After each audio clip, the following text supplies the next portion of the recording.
Good morning, everyone, and welcome to today's session of the Coal Regions in Transition Virtual Week. It is now the third time that we all meet virtually, and we're really looking forward to meeting you in person again. But in the meantime, we're all making the most out of the opportunities provided by the digital technologies. And I hope you have enjoyed the session that took place so far, and will continue to do so for those that will follow. In the past months, many of you have been involved intensively in a number of very important initiatives, such as the definition of the territorial just transition plans, the preparation of the national recovery and resilience plans, and overall, in making sure that the transition processes are taking place in spite of the impacts of the pandemic in your regions and in the way of working.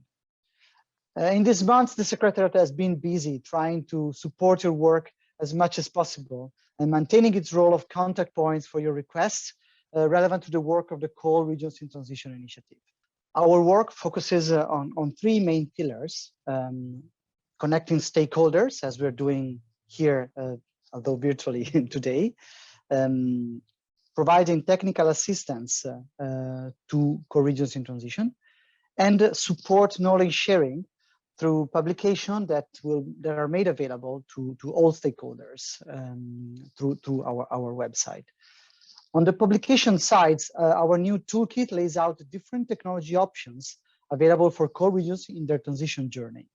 Our colleagues will talk more about that in today's presentation in the first part of the session. On the technical assistance front, the work of START is continuing, although we switched completely almost completely in a virtual setting. And our senior advisor for the initiative, Paul Baker, will provide you with an update of our work later on. Our communication team is conducting interviews with coal regions in transition, and especially those supported by STAR technical assistance, to collect their stories and provide examples on how they're tackling the decarbonization of their economies. Coal has been everything in Asturias. The social roots of mining in Asturias, of coal mining in Asturias, is really deep, together with this feeling of gratitude, we could say, to coal or towards coal. But we cannot forget that together with this, there is an impact, an environmental impact that we have to recover in these areas. So there is also, let's say, a depth of Spain and of Asturias with the coal mining areas. Last but not least, our efforts to connect stakeholders also in virtual settings continue with events like this, but also with the upcoming new initiatives, such as webinars, one focusing on the new technologies toolkits, and one on stakeholder engagement in online environments. As mentioned also in previous sessions of this virtual week, during the past months, the work of the Secretariat for the Coal Regions in Transition in the Western Balkans and Ukraine has started, and we invite to take a look at the website, and particularly at the exchange initiative, bringing together EU regions and regions from those areas. The objective of this session is firstly to provide you with a more detailed overview of ongoing activities carried out by the Secretariat. But today's session is not only about that. It is most of all about hearing your voices. The second part of this virtual session will in fact bring together in a very interesting panel voices from different communities and stakeholders to share views and experience on how to build back better our communities in the framework of a just transition. I would like to thank you for being here, and I would like to remind you that the Secretariat your Secretariat is here for you. So please do not hesitate to contact us for any information that you might need. If you have not done it yet, please register to our newsletter and follow the updates of the Coal Regions website and YouTube channel at DG Energy.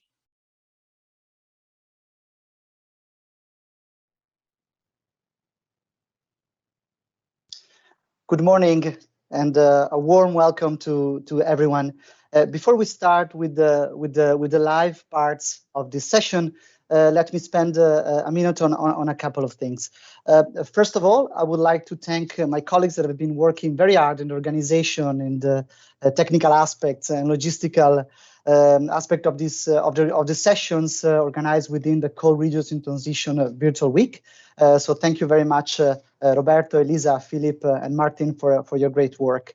Secondly, I'd like to remind you that you will be available to to ask questions. And in order to do so, please go to slido.com and enter the code CRIT4. You should be able to see now on your screen also the QR code that you can scan and will guide you through the Slido website. You will also find on Slido a number of questions. They're part of a poll that we have developed in order to collect your feedback on the upcoming toolkit that will be developed by the Secretariat on financing transition. And my colleagues later on will then provide a good overview of that.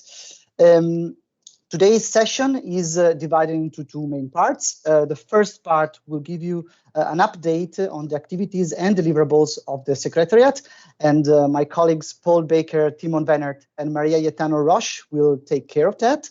The second part of the session will take the form of a panel that will be moderated by Robert Pollock from the Secretariat and introduced by a presentation from Sandrine Dixson-Decleve from the Club of Rome. So much for the introduction. I think that we can now start with the first part of the session, and I will be happy to leave the floor to my colleague Paul Baker. Thank you very much again. Good morning, everybody. Paul Baker. I'm working on the technical assistance part of the Secretariat's activities. I just want to give you a quick update on where we are and what we've been doing in terms of the activities, technical assistance activities. So if we could start with the slides, please. For those of you who don't already know, the Secretariat Technical Assistance for Regions in Transition, which we call START, has been operating in 7 regions. We began in the delivery of support in the first quarter of 2020, and we will run until the end of this year. You can see the regions that we're working with on the slide. And geographically, it's a diverse set of regions, and also in terms of where they are in the phase out of coal, they're also on different trajectories there. Clearly, for us, the COVID has had a big impact on the delivery of technical assistance. But we have been doing our very best and working very hard to work with the 7 regions that we've mentioned. So if I could move to the next slide. In terms of the technical assistance that we've been delivering, there are 2 key areas of support. The first is on strategy development, and the second area of support is on project development. And alongside those 2 key areas, we've also various other themes that have come up, for example, governance and community engagement. Just to start, in terms of strategy development, and to give an illustration of the sorts of things we've been doing, 3 examples here. So in terms of the support we've been giving to Carlo Vivari, they asked us to provide them with a briefing paper on good practices for regional strategy development, and that will be, so we worked on that. With Asturias, we've been working much more on a hands-on advisory role with them, helping them to develop their energy transition strategy and providing guidance, both in terms of sort of the structure of the strategy report that they were developing, also in terms of reviewing the strategy, and also in terms of reviewing that in terms of alignment with EU priorities.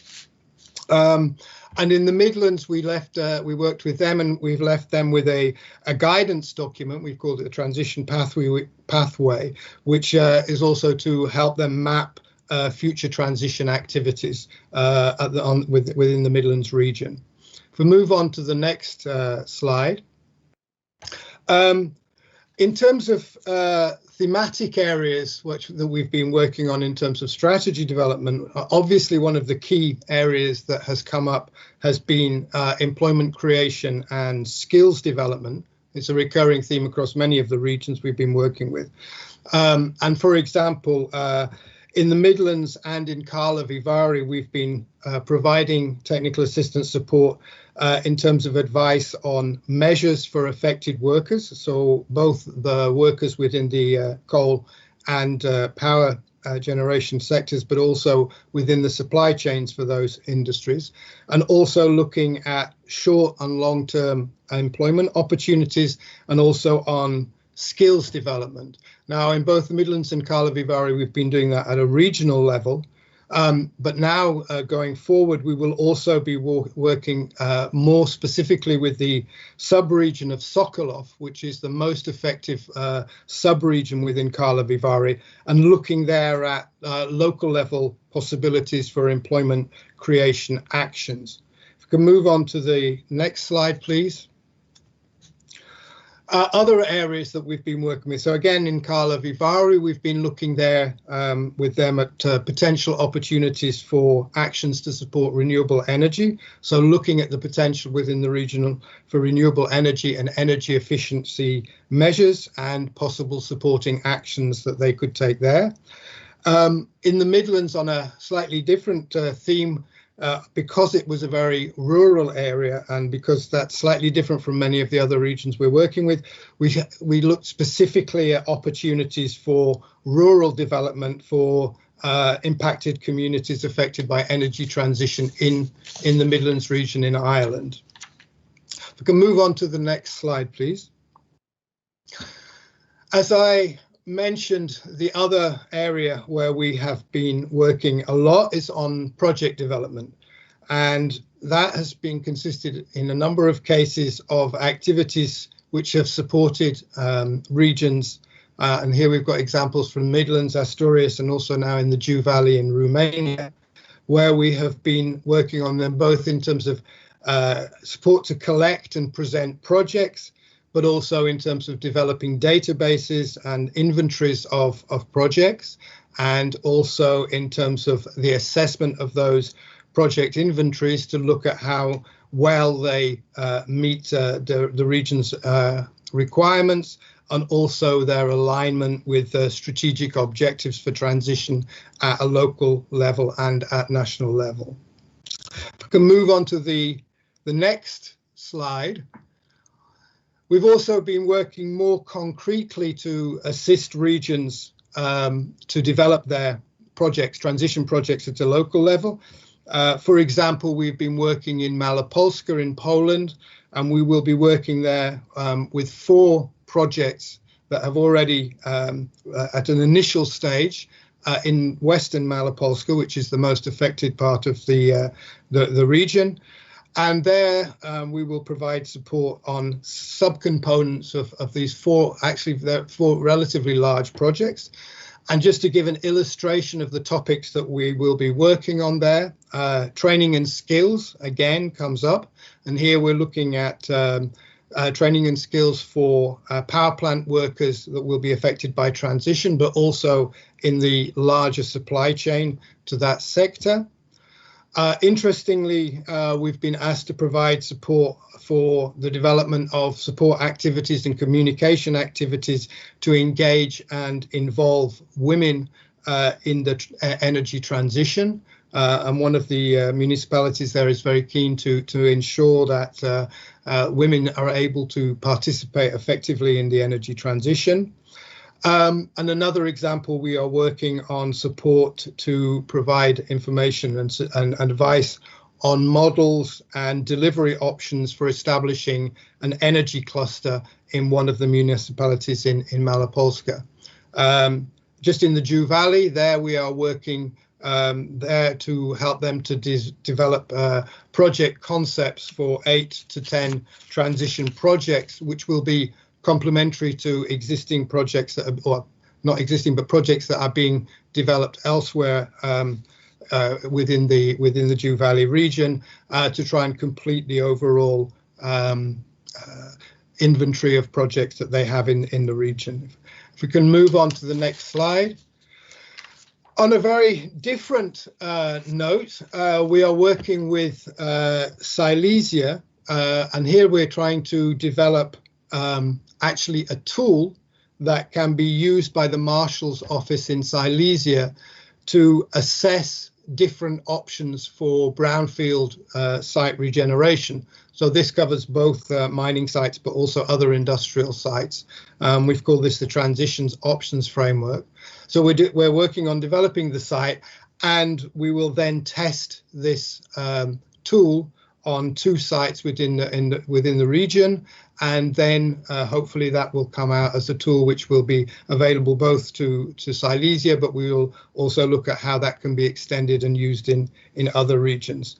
And finally, if we can move to the next slide, alongside the activities that we've been doing both in strategy development and in project development, there has been obviously support for engagement and dialogue activities, where the START team have been helping the regions to engage in these activities. So, for example, in the Midlands region in Ireland, we worked a lot there on community and stakeholder engagement, and particularly with reference to being able to inform them about the transition, and also for them to submit projects for transition projects.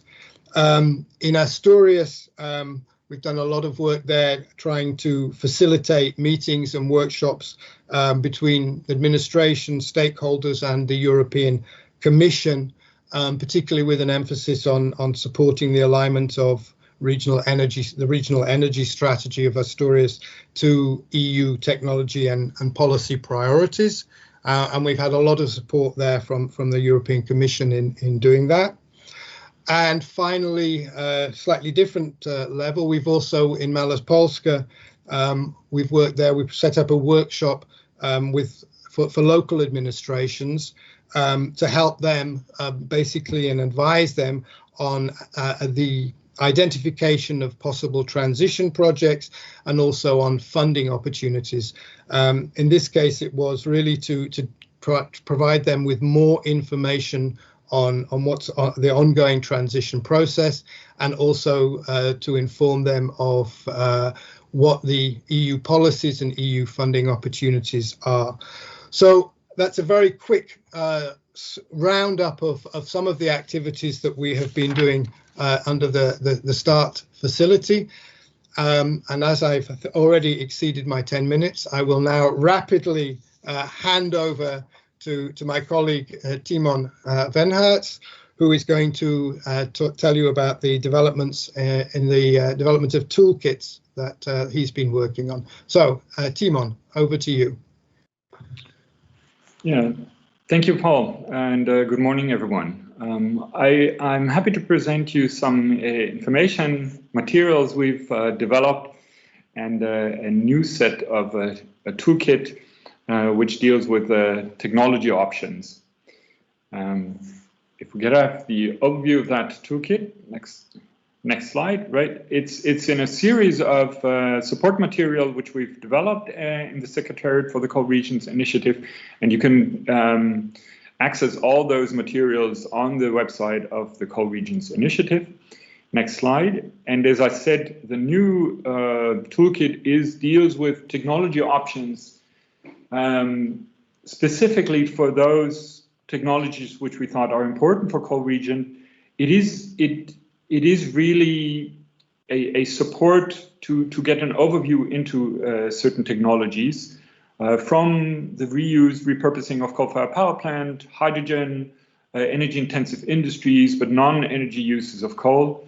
It is obviously not a deep dive for technical experts, but it is a support tool for those who need to make decisions and need to make decisions on a regional level.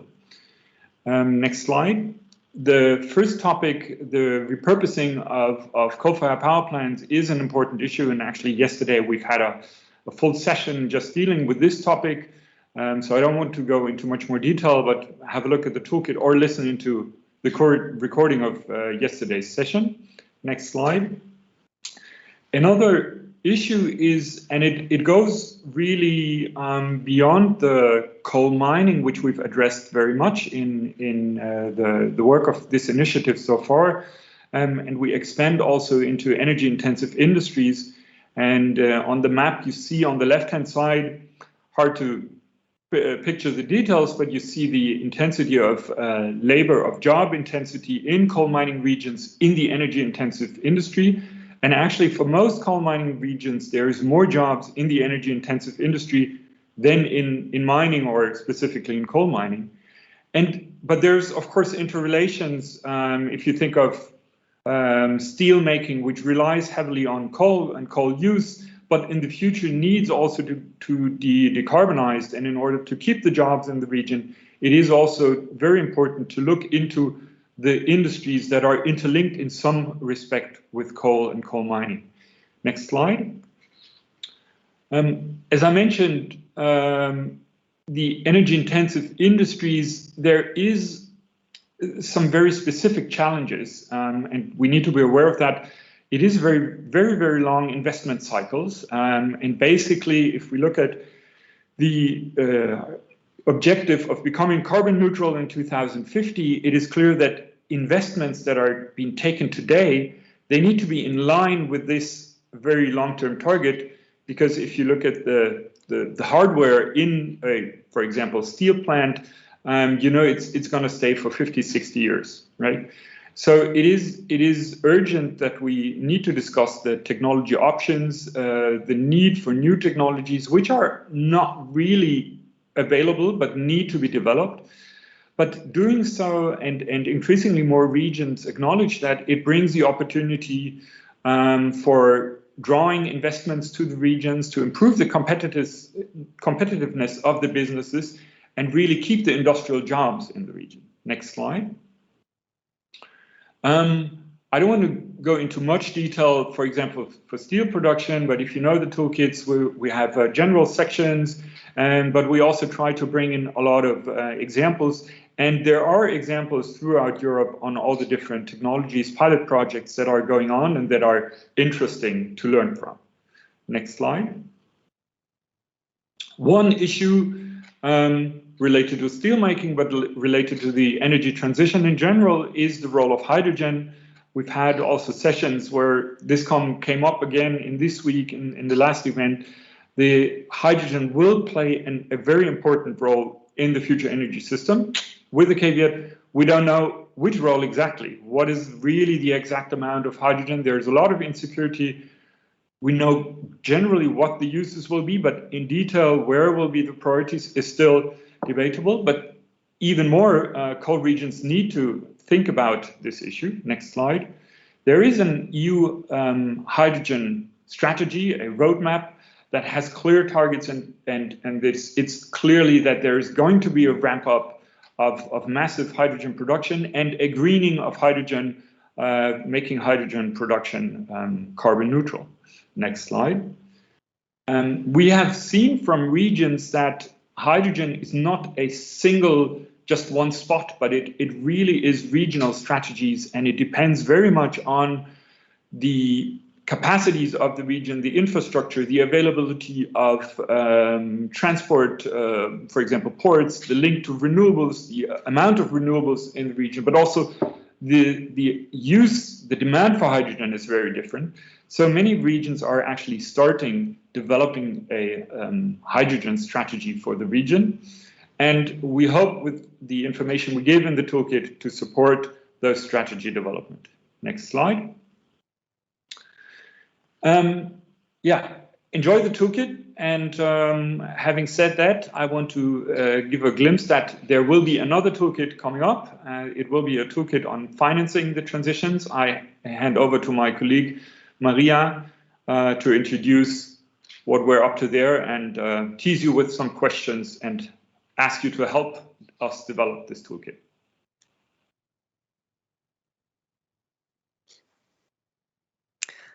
Thank you very much, Timon. Good morning, everyone. My name is Maria Yetano, and I'm a researcher at Wuppertal Institute. As Timon mentioned, we are working on a new toolkit, which would be developed in the coming months.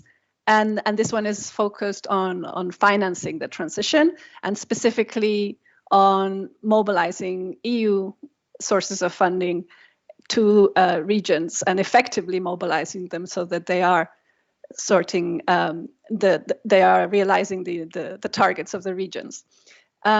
So today we will be running a small online poll through Slido to get your views, and this is an interactive poll. I think it was explained earlier how it would work. So if you're connected to Slido through your device, you should be able to participate.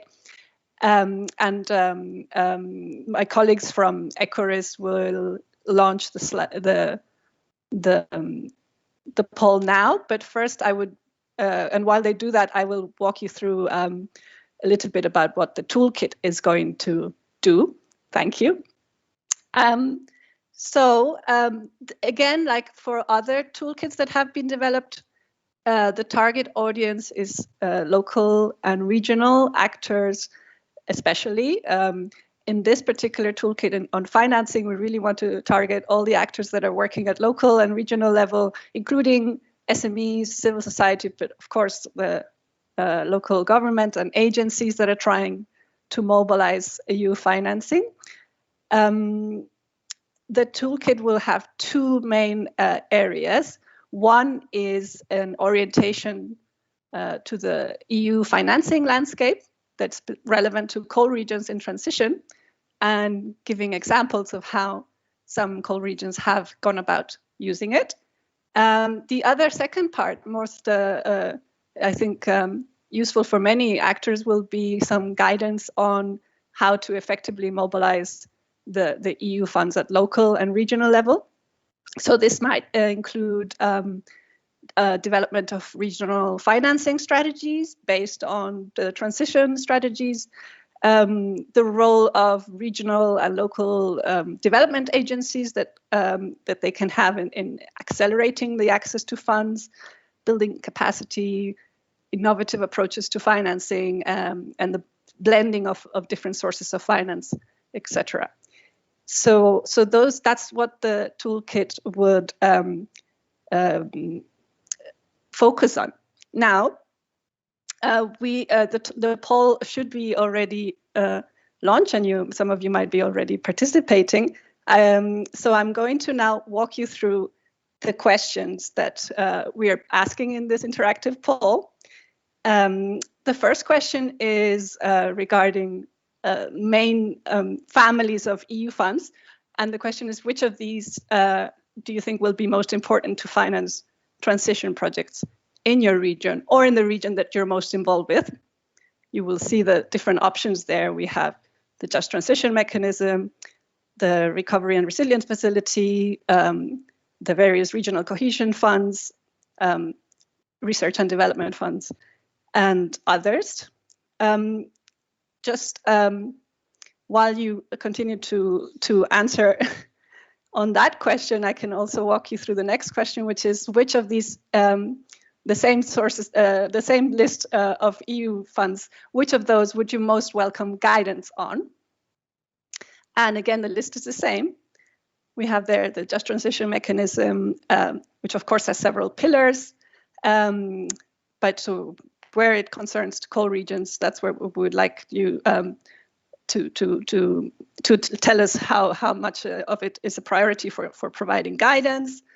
And then we have the Recovery and the Resilience Facility related to COVID recovery funds, the structural funds, again, as an umbrella for regional and cohesion funds, which may be managed nationally, R&D funds such as the Horizon Europe, and modernization fund, etc., which might apply to some of you, and other funds such as the LIFE program, which we know are very important to some of the coal regions.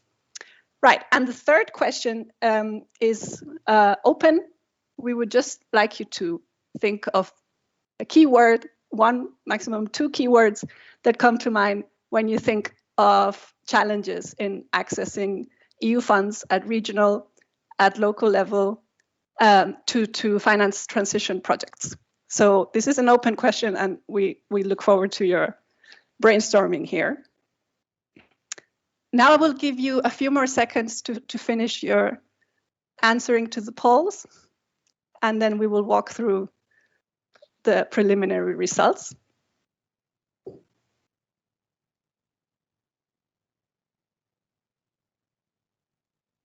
Just a few more seconds. I hope you're all participating.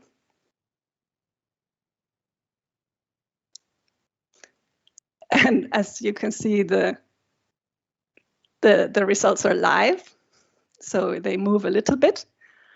But if I can look at the results of the first question, we see a rather strong preference for just transition mechanism related funds as a priority for the type of funds that will be important to finance transition projects, but also a very even spread across other sources, such as the Recovery and Resilience Facility and the more traditional regional cohesion funds. Okay, well, that's very useful insight in terms of the importance of the funds. Let's see now the second question. Where would you most welcome your the guidance?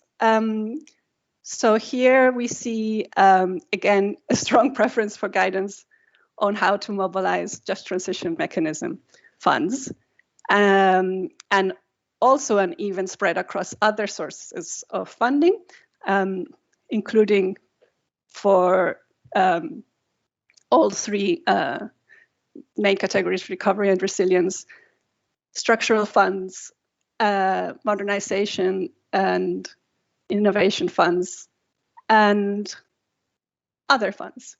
So that's also very interesting. Again, a clear trend in your views. Finally, could we take a look at the third question? And here we have a word cloud,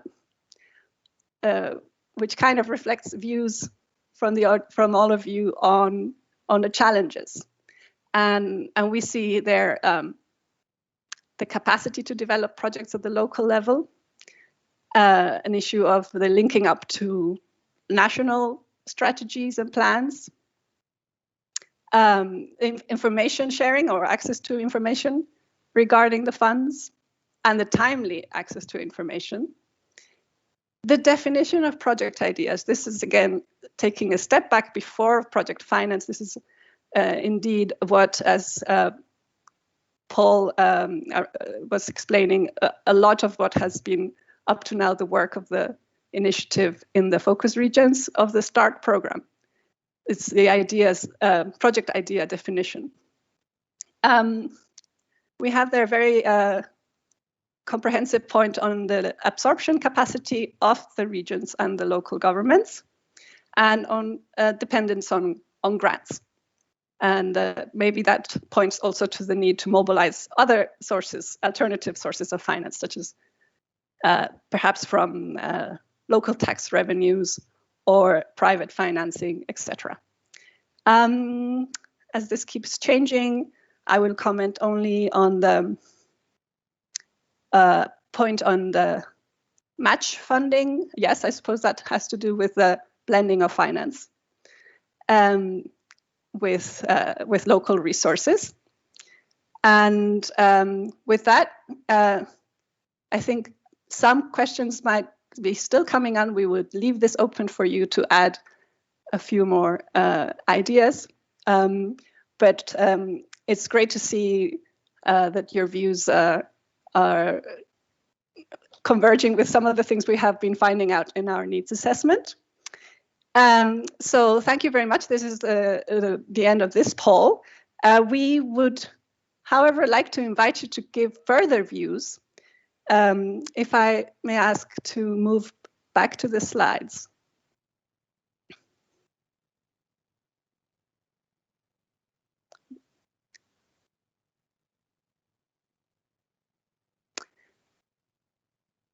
There's one more slide just to inform everyone that, as well as this small live exercise, we are also running a survey online where you are able to expand this is now the summary of it. So for the finance toolkit, we are running an online survey where we ask everyone regarding the key challenges in mobilizing EU finance at local and regional level, and what are knowledge and capacity gaps, and especially what are examples of how some regions have gone about it, so that we may pass on those examples and inspire others. So the link to the survey should be clickable from your device on the slide, the URL that you see on the right. So please click on it, save it, put some time into it later. It should also be shared now through the Q&A box. And we would really welcome your thoughts on these questions in the survey until May of 12th. So please take part and let us know if you would have interest in actually discussing examples from your region directly with us while we develop this toolkit. So this is the end of this short session. Thank you very much for your attention, and I hope we will hear your views on the survey. I would now just give the floor back to Robert, who will start the panel discussion. Over to you, Robert. Thank you, Maria. Good morning, colleagues. We are now moving on to the panel discussion for this morning, and that is one of the principal elements for the session today. And we're going to be discussing co-regions and how they can build back better post-COVID-19. I think we're all aware that building back better is a concept that is central to Europe's next generation EU recovery package and the related policy goal of achieving a resilient and successful recovery across the European Union. A recovery that is green, digital, and inclusive. In the context of co-regions and the communities within co-regions, building back better should mean that transition and the processes of development at the regional level, but also at the community level, are more sustainable and just. That should be the hallmarks of building back better, a sustainable and just recovery.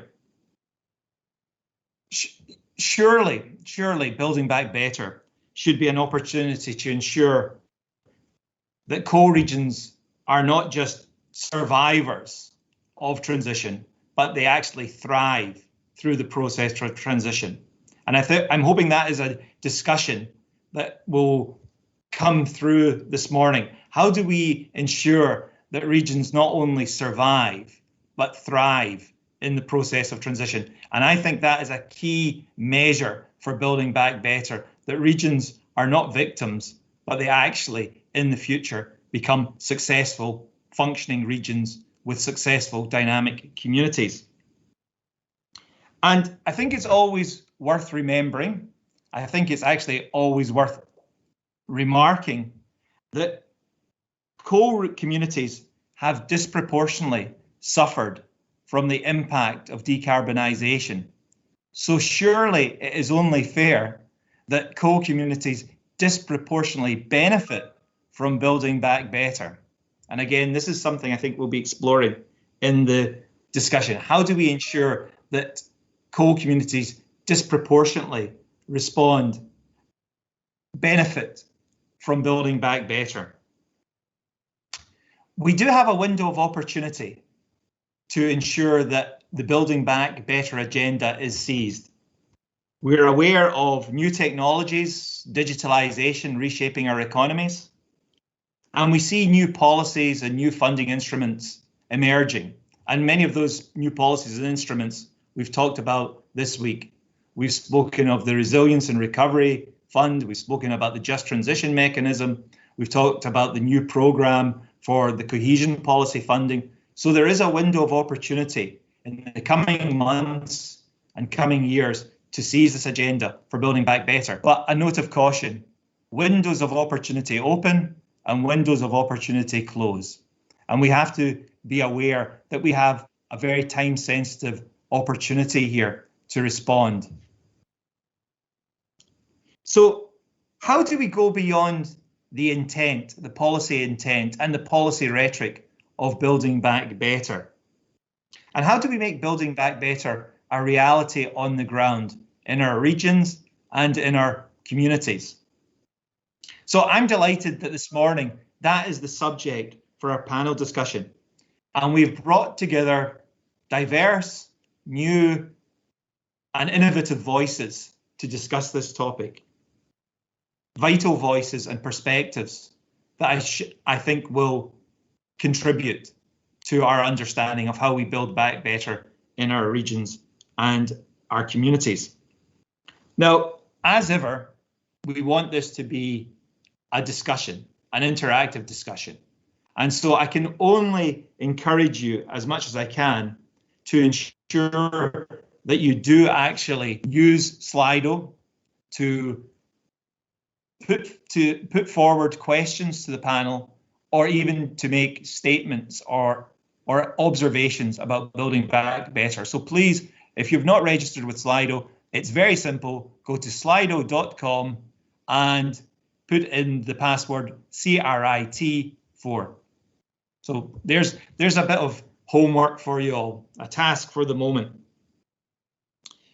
So in order to frame our discussion about building back better, I'm delighted that Sandrine Dixson-Decleve, the co-president of the Club of Rome, is joining us today.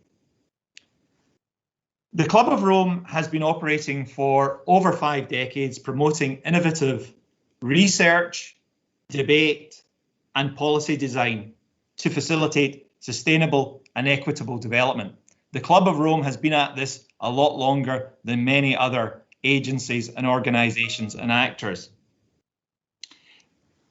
Sandrine, when not carrying out her functions as co-president of the Club of Rome, divides her time between lecturing and advising on change in the private and public sectors. Sandrine holds several advisory positions for the European Commission, including being chair of the expert group on the economic and social impact of research and innovation, and she is an assembly member of the Climate Mitigation and Adaptation Mission. Sandrine is also an advisor to the United Nations, BMW, Climate Kick, and the Wellbeing Economy Alliance. And she is also a faculty member of the Cambridge Institute for Sustainability Leadership. I'm delighted that Sandrine is joining us today, and she will be considering the need for innovative policy making, innovative policy implementation, and how we can achieve sustainable and equitable change. So over to you, Sandrine, to explore building back better. Thank you. Thank you so much, Robert. And I don't know if you can see me. I hear that there's a problem. Okay, so some people can see me, but for some reason, some others couldn't. So can you see me now, just to check? Can someone respond? Perfect. Okay. So Sandrine, yeah, you're visible. Wonderful. Thank you so much. And thank you for the introduction. And I couldn't agree with you more that if we're going to move forward and truly transition into what we hope will be a low carbon economy, but also a biodiversity rich economy, we have to think about how we rebuild our coal regions. So for me, building forward green, because by the way, here are some photos of glaciers that I myself have visited. We can't build back glaciers. So to be frank, for us, building back better doesn't mean going backwards at all. It means only thinking about how we can move forward. Next slide, please.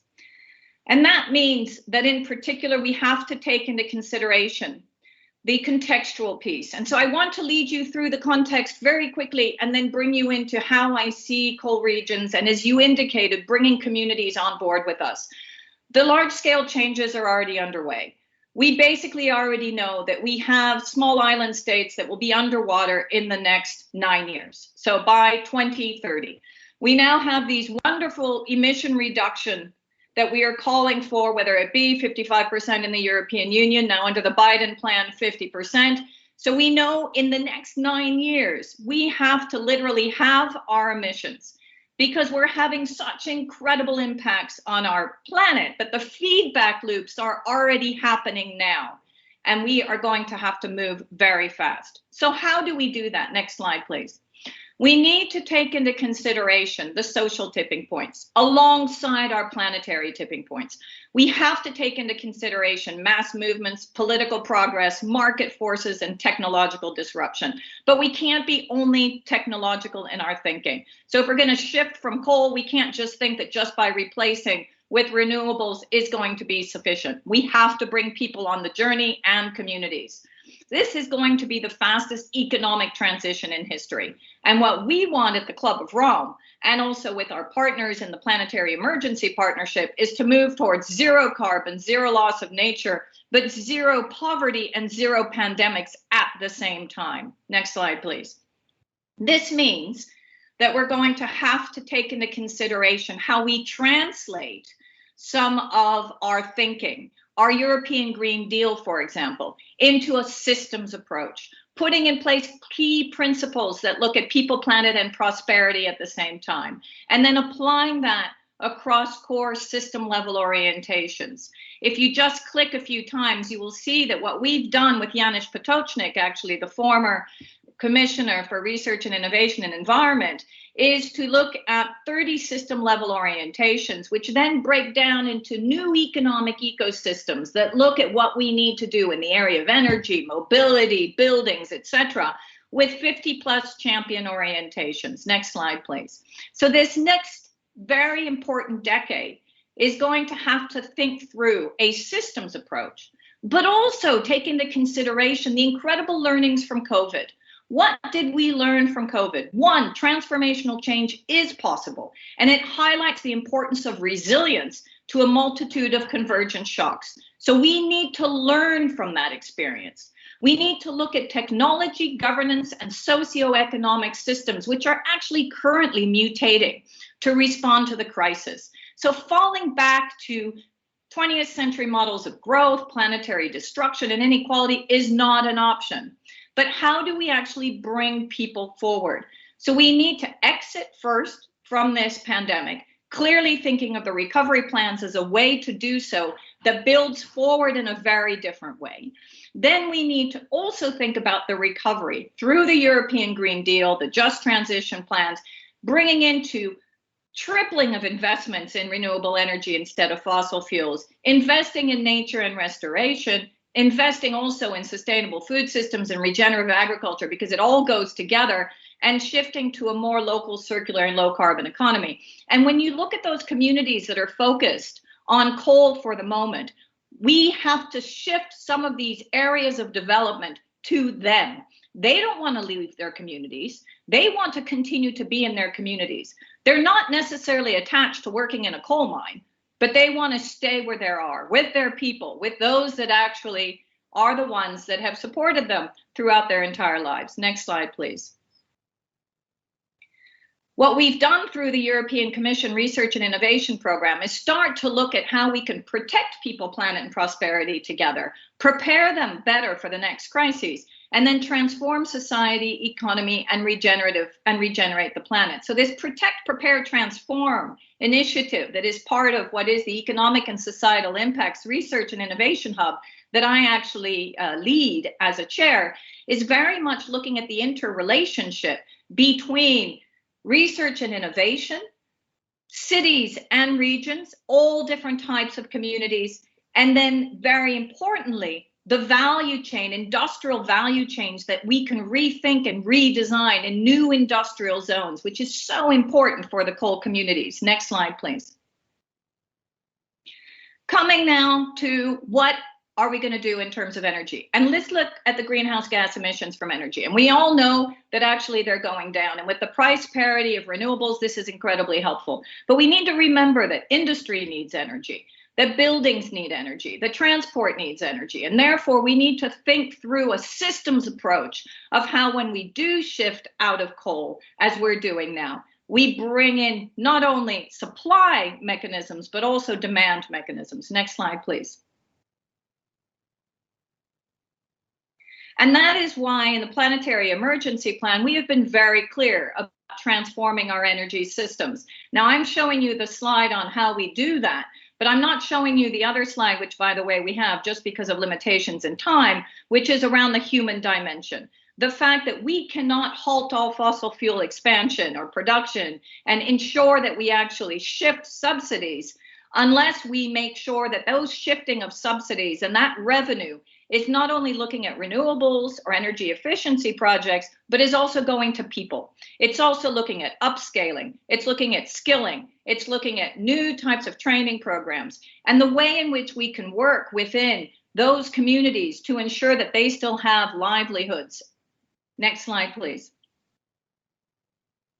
We know that the job creation via the renewal is actually huge. We know, and we've done statistics and analysis with regard to, for example, renewable energy versus coal jobs in Germany. We can have 11 times one coal job.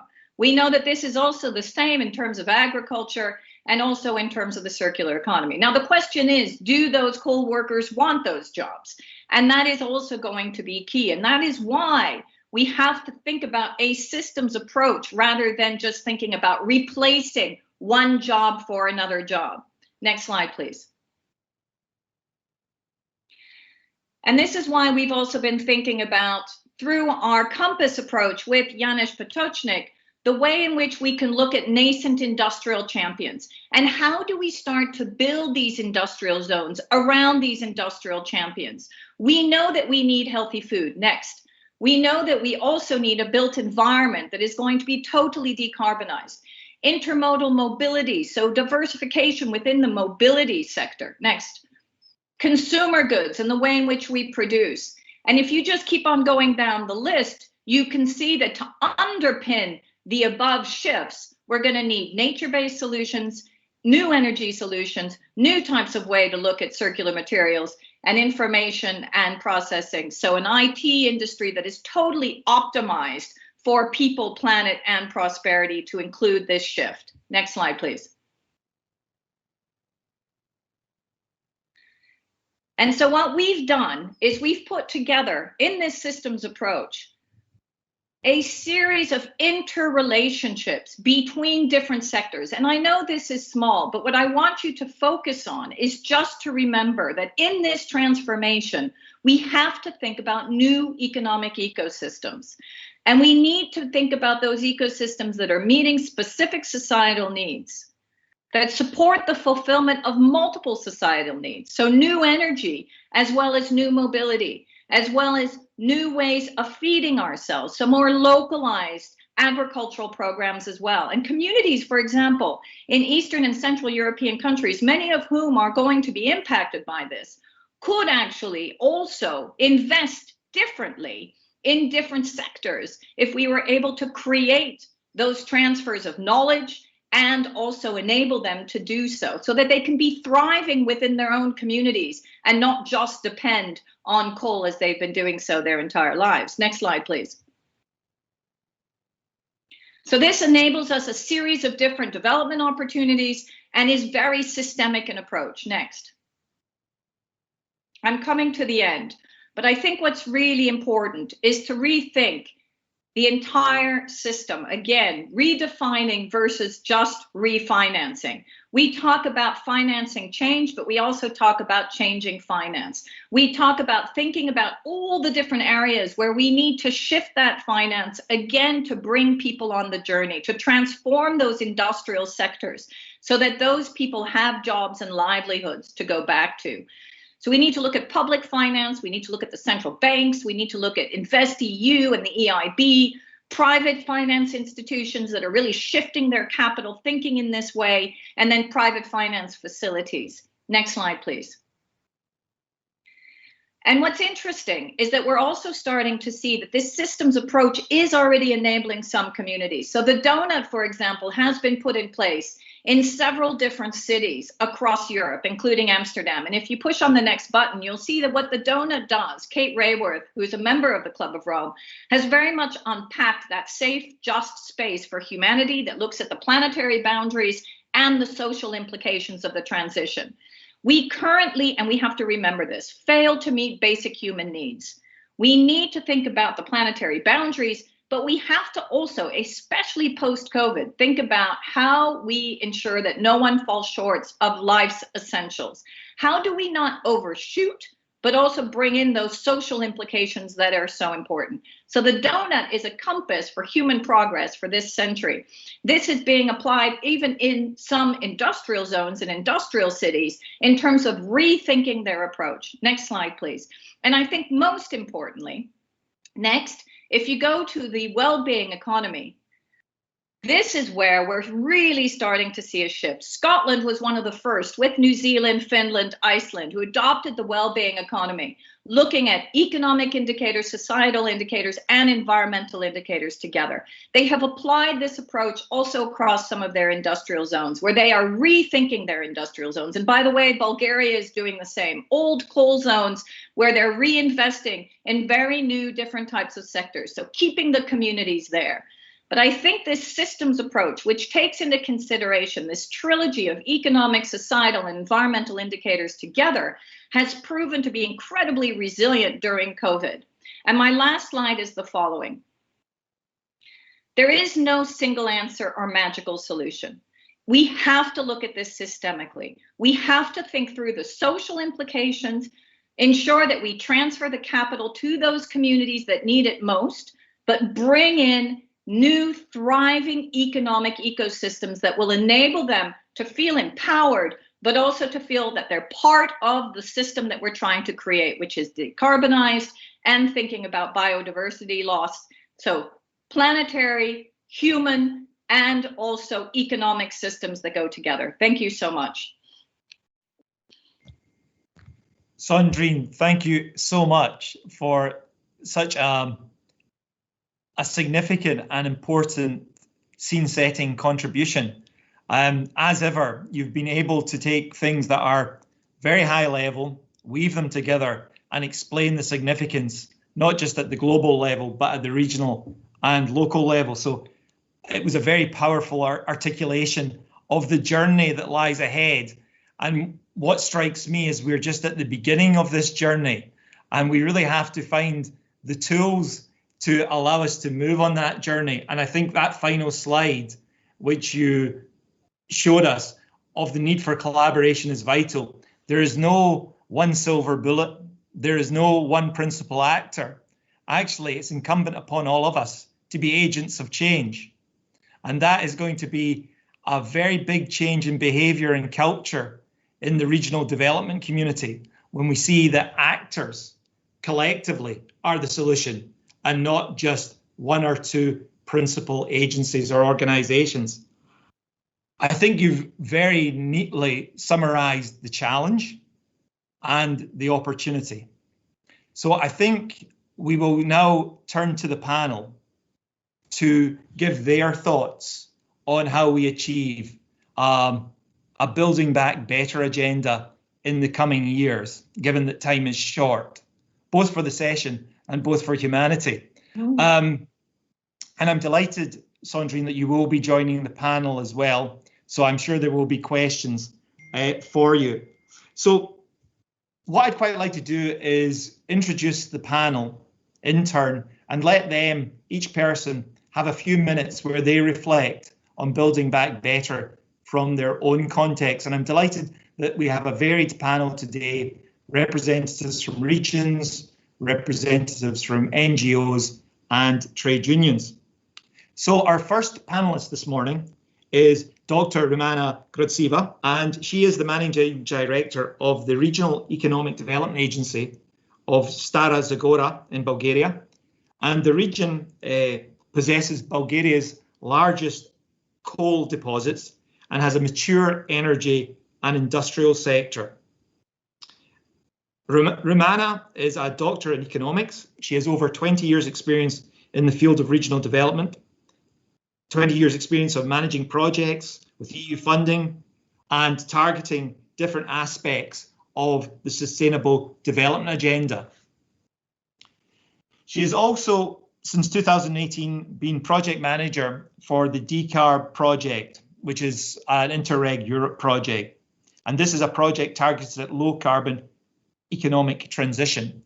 So Rumyana, I think there is nobody more ideal to hand the baton over to. Sandrine has set the context, and I would love to hear your views, Rumyana, on the situation in Bulgaria. Please, you have the floor. Hi, Robert. Hi, colleagues. Thanks for introducing me. Thanks for having me here to say for the first time hello from Stara Zagora on the platform. It seems to me that till the moment Stara Zagora is not being presented. How I'm really happy to present what is happening here in the region of Stara Zagora, particularly, and probably in Bulgaria as a member country. First, thanks for the Decarb project. This project actually is very useful for us, for Stara Zagora especially, because till the middle of 2018, here in the region, to talk about the just transition from coal-based economy to the low-carbon economy is like taboo. It was, nobody have spoken about this. Now, current days, fortunately, we have a very open dialogue with all of the stakeholders involved, trade unions, mining complex-based companies. Maritsa is the largest energy company in Bulgaria. Also, local authorities from the region. First, to say that probably it's well to say that 10 out of 11 municipalities from the region are members of the agency, and this close collaboration gives us the opportunities to discuss in a very short way what is necessary to happen in order to recover. Actually, we here in the region, I could say that we start from the under zero level. I mean, before the 2018, nobody speaks, as I said, about the transition. We're not prepared with projects, what also Maria said into this word cloud. A lack of projects, project pipeline is one of the biggest problems, but the good news is that starting from zero, we could integrate all of these principles that Sandrine talked about. And for us, it really will be great challenge. First, we need very strong communication with all of these potential impact people who are working in the coal mining and in the power plants, because we should change their perceptions and to convince them not to feel as victims. Actually, the just transition is great opportunity also for them, for their families, to have new job, to have new profession, to have even better life in much more better working conditions. And what also Sandrine said, we should change our behavior. We should change our way of thinking and designing our industry. Here in Stara Zagora, thanks to the mayor initiative, we already starting building new economic industrial zone. It's called Zagora. It will be carbon neutrality, and its first stage is almost completed. Now we're preparing its next stages. Part of them will be funded probably by the just transition mechanism, part of them will be funded by the national budget or by the local budget, but our idea, our goal is actually to be carbon neutrality, because for the region it will be really very strong driver mechanism to rebuild our region in more sustainable way. And thanks to the consultancy company selected by the European Commission to consult us in preparing just transition plan, it's PricewaterhouseCoopers. Yesterday we had another meeting.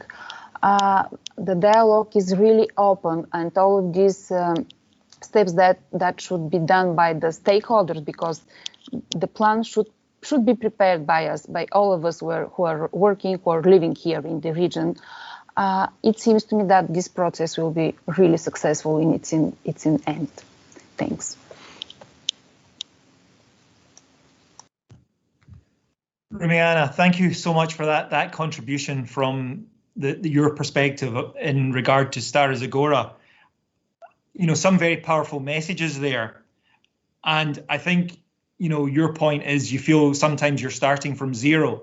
And I think many regions feel they're starting from zero.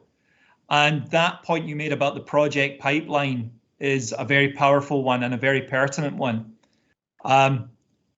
My colleague Paul, in an earlier presentation this morning, mentioned that we are often asked about project development and project ideas. And I think we have to become more innovative and imaginative in identifying projects. We too often look to the past and take good practice from the past.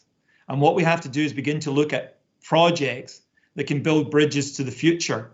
And this is a challenge for us, that we don't get trapped in the cul-de-sac of doing things that worked well in the 1990s or in the early part of this new millennium. We actually have to think fresh thoughts, and fresh thinking is always a challenge. So a very important point you made. And I also really valued your point. People are not victims of change. They can be victims of change, but they have to become agents of change. And that is about, as you said, behavior, and it's about cultural change. And this is when you begin to zoom out and you begin to realize that transition is not unidimensional. It's actually multidisciplinary, and it requires many actors. And we're still at the beginning, as Sandrine said, we're at the beginning of this journey to create these alliances and these tools to allow this more collaborative model to emerge. So thank you for that, Rumyana. I'm now delighted to hand the floor over to Dr. Katrin Mohr. Dr. Mohr works in the Division of General Policy and Social Affairs of the Executive Committee of the Industrial Union IG Metall on issues such as transformation of work and the shaping of just transitions. The union IG Metall represents 2.2 million German workers in the metal and electronics industry, in iron and steelmaking, the skilled crafts, textile and garment industries. And obviously these are industries that have already gone through an experienced transition, and these transitions are only accelerating for these sectors. And she also has recently contributed on papers relating to transition and resilience and recovery. So I'm very much looking forward to Katrin's contribution. So Katrin, please, you have the floor. Thank you, Robert. Thank you for the invitation and possibility to speak on this panel. Good morning from Berlin to everybody. Before talking about what we need for a just transition, let me start with making a few points on the challenges facing our economies and the industries IG Metall represents in particularly, because the COVID-19 pandemic has exacerbated and accelerated processes of transformations, which have, of course, been going on before and are in itself very challenging. Sandrine has talked about the huge challenge of decarbonization, but there's also digitalization and a new boast of globalization with new possibilities to shift employment to other regions in the world. So what we really have to do is to make use of the measures to overcome the corona crisis, to also address these challenges and to set the course for a more sustainable future. So it's really about building back better, not more building back forward, as Sandrine framed it. The fight against global warming that is self-evident to IG Metall necessitates a fundamental transformation of our industries. The production of energy, of course, but also of base material, steel, for instance, or concrete, as well as the way we organize mobility, which is also a huge sector of carbon dioxide emissions. Hence, it's not only the coal sector which is strongly affected by the necessary ecological transformation. In Germany, in employment figures, much more significant is the automotive sector, with its over 800,000 employees, making up about half the membership of IG Metall's 2.2 million members, by the way. The steel sector, even though about 10 times smaller, is also in focus for us very much, because it provides good work with good working conditions and union and collective bargaining coverage. And it's, of course, also an important emittent of carbon dioxide. But however big or small these sectors are, in all of them, in coal, in automotive, in steel, there's this huge challenge to reconcile the necessary ecological transformation of the industries with the creation of new occupational perspectives and social protection for the employees. And this challenge is, of course, even bigger in regions which are heavily dependent on a specific industrial sector or a specialized industry, which has to undergo this major change. And we see them in the German coal regions, but also in the automotive clusters we have in the country and in steel production areas, that there's this huge challenge where you have a region dominated by one of these industries, really to find alternative perspectives. And in meeting this challenge to create new occupational perspectives, from our point of view, cannot only mean to build up the service sector with its often low qualified, low paid jobs on the one hand, but on the other hand, also very highly qualified jobs in research and development, digitalization and the like. We really need alternative jobs and employment possibilities in these regions for skilled workers or even unskilled workers who are working in these industries right now. And so we also need industrial work and manufacturing work to be built up in climate-friendly industries. We strongly believe that providing new employment in industry, as well as social protection in the process of transformation, is not just a matter of social justice and cohesion, but that the whole process of transformation is dependent upon that, since otherwise societies will face major social strains and might eventually lose the support of the population for the necessary ecological transformation. So in our view, for transformation to be successful, it has to be not only ecologically sustainable and economically successful, of course, but also socially just and democratic. Thank you. I hope I can talk a bit more about special projects or work we are doing on this just transition later on in the discussion. But for now, that's it. Thank you. Thank you, Katrin, for that perspective. And I think, you know, the point you make about the triangulation of the economic, the ecological and social is really at the heart of our discussion today. And one of the things that I think is very powerful from your perspective is the need to ensure that workers' rights and prospects are protected. Those prospects will change, but the rights and the opportunities should be protected. I sometimes feel uncomfortable when we talk about no one left behind, no community left behind. It sounds awfully glib. And sometimes when you're delivering technical assistance in communities, you do think, how can we really say such things with the current policy frameworks we have, although good progress is being made in evolving these policy frameworks. And I think, you know, the point you make about creating new occupational perspectives for people is quite vital. And it reminded me of what Sandrine had said in her opening remarks, where she identified where these opportunities for future employment and future prosperity would come from. And we have to get better at making that connection between these opportunities and the infrastructure of support that can be made for workers. So very powerful remarks, Katrin, and very complementary to what has been said so far. So I'd now like to hand the floor over to Marta Anczewska from WWF Poland. Marta is the Just Transition Officer for the Polish office of WWF, and she's responsible for contributing and monitoring of just transition policies in coal regions in Europe. She's had a long career, or she's had a significant career in civil mobilization around climate and air quality. And I must say she has a keen interest in mining, not just from a professional perspective, but also from a personal perspective.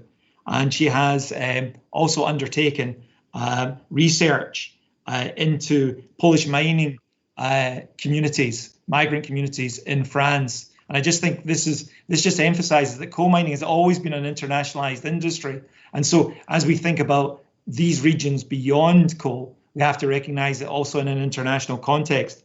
And I must say, WWF have recently just published a very good report looking at job opportunities for employment in coal regions and the mining community. So very timely. So Marta, you have the floor, please. Thank you, Robert. Hello, everybody. I'm very happy to be here, and thank you already for introducing our report. I'm trying to share a slide with the cover. Not sure if you can all see. Please confirm if it's visible. Yes, it's visible. Perfect. So hello again, my name is Marta Anczewska. I work in Poland in WWF office, and I'm for past 3 years with my colleagues from Germany, Bulgaria, Greece, but also from Brussels. We've been observing the just transition processes, the coal phase out processes in coal regions in Europe. And actually, yes, today we publish our study on jobs creation potential in several regions, where we looked at what on top of everything else, like how the process should be managed, what are the necessary rules for inclusion and engagement with the civil society. We really wanted to look at the potential for new sustainable jobs. So I will not go into detail as you have the link here on the slide, but I would like to just share a few insights from the studies. So, for example, we looked at what jobs will be good to replace mining jobs. A little bit in answer of what Sandrine said, will miners want the new jobs? Well, we established that, for example, in Silesia, Poland, the construction, manufacturing, and energy sectors are most adequate for former miners. In terms of wages,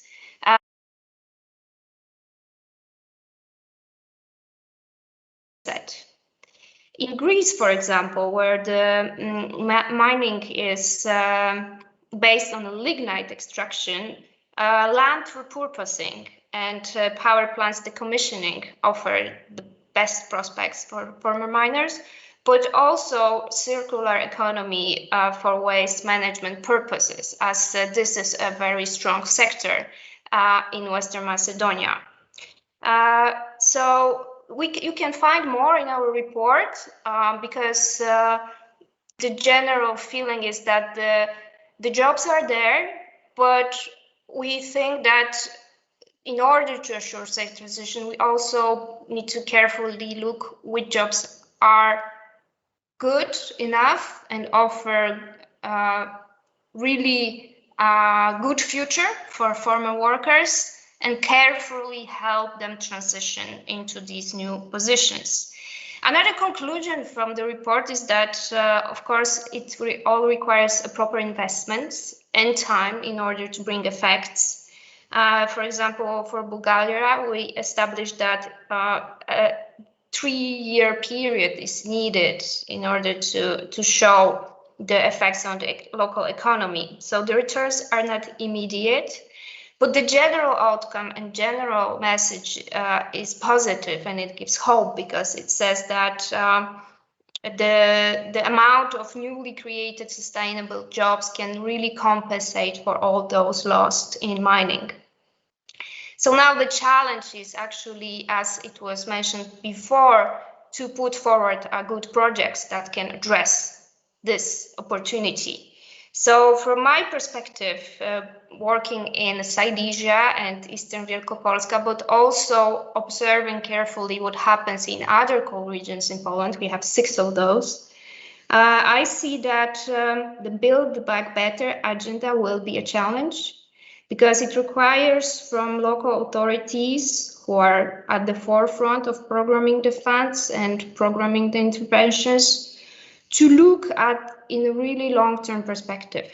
And they need to look at the 2050 target, the net zero target, and trying to reinvent their economies. And at this moment, I wouldn't say it's the case. The more common approach is thinking that after the pandemic is gone, after we are over, we can go back to business as usual planning. So what we are trying to also promote is that the needs assessment need to be done from the beginning, from the scratch, because the needs in this long-term perspective will be different. The needs of communities, but also the value chains will change, and we need the local authorities to be aware of that. So I would maybe finish off this short intervention with this conclusion that, from my perspective, the conversation about building back better in coal regions haven't started yet. I think we are now at this stage of addressing the existing problems and just having this analytical insight how new jobs could be created, but we are well before the thinking about how the new future can be better than the current one. Thank you very much. Thank you, Marta, for giving that perspective across a number of European regions. And I think, again, what you've just said is very complementary to what has been said before. There are opportunities. Actually, Sandrine demonstrated there are many opportunities for job creation as we move forward in a process of building back better. So there is something to be positive about, and you were very positive. But there was that caveat, that caution, that we mustn't stay married or linked to previous activities and previous approaches to job creation. We do have to actually think in a very bold and innovative fashion within a relatively short time frame. And there is the rub, the relative short time frame. And I thought it was quite interesting that you did actually reference we need proper investment, we need proper joined up activity, but we need time, and time is perhaps our most precious and scarce resource at the moment. So we have to move with some urgency and focus on this matter. So thank you for that, Marta, very useful. I'll now hand over to our final panelist, and then we'll move on to Q&A. So please, if you have questions, please do submit them. Our final panelist is Maris Jõgeva, and Maris is currently working as a project manager for the Estonian Fund for Nature. Her main tasks relate to co-creation, networking and capacity building in communities and stakeholders impacted by transition. And the geographic focus for Maris's work is the Ida-Varu region of Estonia, the northeast region of Estonia, and that is the centre of the country's oil shale industry. And we heard about the oil shale industry a number of days ago during the virtual week. So it will be interesting to hear Maris's views on how we can actually build back better in the northeast of Estonia. So please, Maris, you have the floor. Thank you, Robert, for that. And I'm really delighted to be here with everybody. As you heard, my background is very much in civil society, but now I'm working with environmental organizations. And environmental organizations are just one one of the stakeholders of the process, and we could be just following the lead of the process as it is organized and managed. But we decided that in order to achieve also our values and our aims in the region, it's very important to work with the communities, and that's how I was invited in the team. So I will focus not too much on why we are in the transition processes and what we do, but much more about how we could do that. Just to give you a little bit about the context, because my experiences and probably my perspectives are from this Ida-Virumaa region that Robert pointed out. It is a northeastern part of Estonia. It's a long tradition has in oil shale mining. Oil shale means jobs, income and resources for municipalities so that they can actually provide good public services. But it's also part of the identity of the whole region, and probably if somebody thinks about the future, their careers and educational possibilities, then oil shale has a big part in it.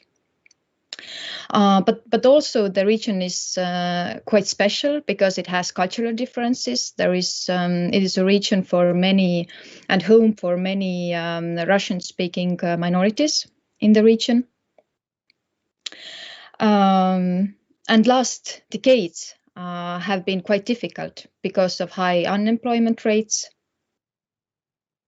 youth leaving the region, and it all has fueled uncertainty about the future for the many people who are living there.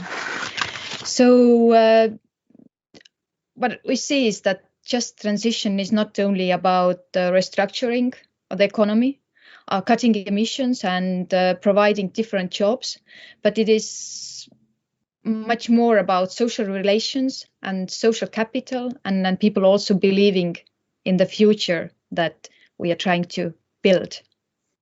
So if we want to build back better, we need to work with building trust, engagement, and not only guarantee that investments or subsidies don't leave anyone behind in the region, but no one is actually not left behind in the planning and in being part of the process. And so there are three components that I would like to emphasize. I think that should be taken into account also when we are planning these enormously important social changes. First is building the common vision for the region and for everybody actually planning the transition. This vision of the future, it has to be shared by the communities and everybody, and it cannot be achieved with traditional methods of involvement and policy development. So sometimes when we hear that there are open discussions, we are not actually sure if these discussions are still open.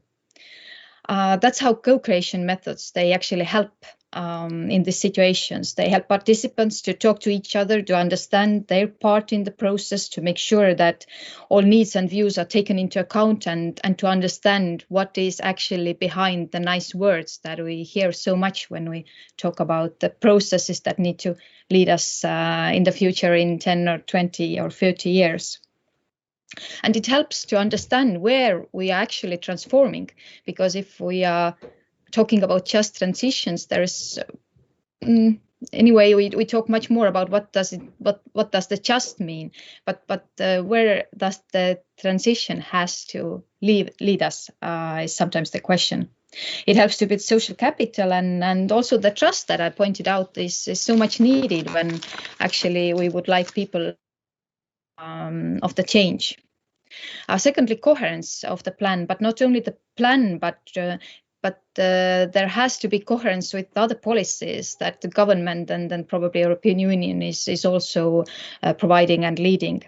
I see in Estonian case that it hasn't worked out that well, and it could be much better because there are many messages from different stakeholders, different political parties, and these different decision makers that sometimes talk about the need for a more urgent phase out, or not needing a total phase out, bringing out new opportunities, but then cutting down possibilities. And it's not easy for the communities to actually understand what is then going on if this communication doesn't support one way and one direction. And thirdly, capacity building. Community development theory suggests that if we want to really go for a bigger change in society or in a community, it's only possible if it takes into account and it's built on local resources.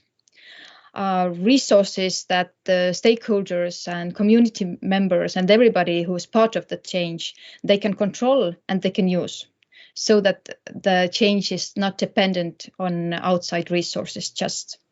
But financial mechanisms, they often determine to give funds to those who are already more capable. But we know that sometimes the communities affected are weaker in their character. So there is so much need to think about how can we build capacity of different groups and different stakeholders so that they could be more part of the discussions, of the open discussions, but also part of actually making the change happen. And to conclude, I think that just transition processes are a huge opportunity and we shouldn't miss them, but much more attention could be given on the process at the same time, while actually determines how good the results could be. And we are already in this process. So I think the point of urgency is quite to the point. Thank you.